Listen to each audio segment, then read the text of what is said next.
What's up guys, and welcome to the basic Python tutorial series. In this tutorial series we will be covering about basic Python programming language, starting from the installing of Python programming language till object oriented programming, and also we will be also covering different modules and other stuff.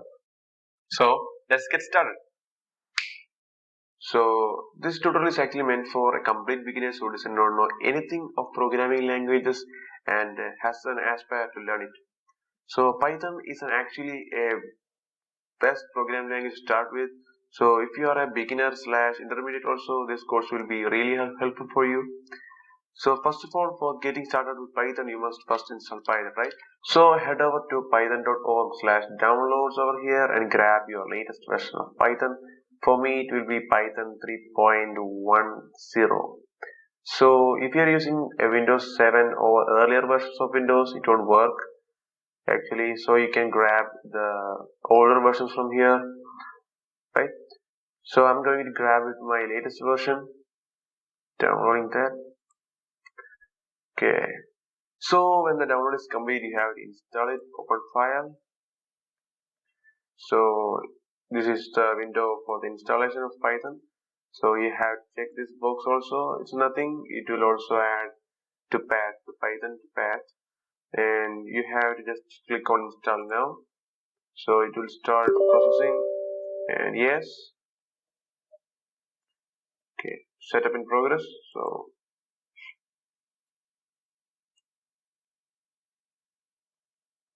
I will pick up after installation is complete. A few moments later. So we have installed Python on our computer now. Let us open up IDLE to see that. IDLE is known as Integrated Development Learning Environment.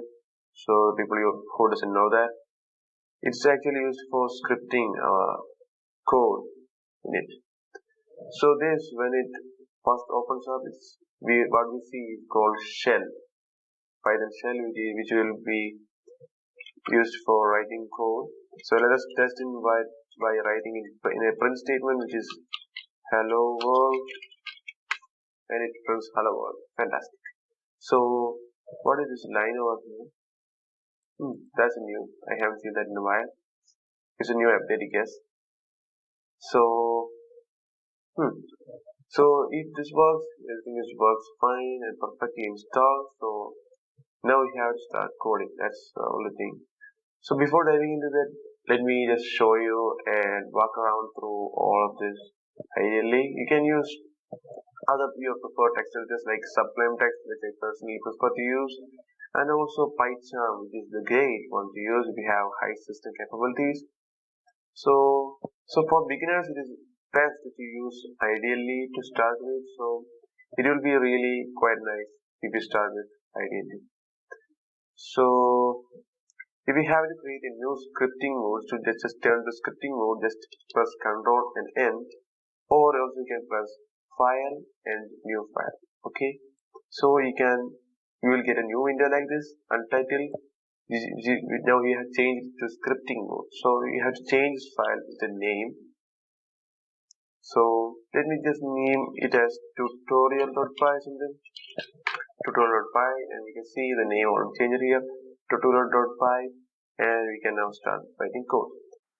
So I was just thinking if I could make some briefing of the part 2, which will be variables and data types.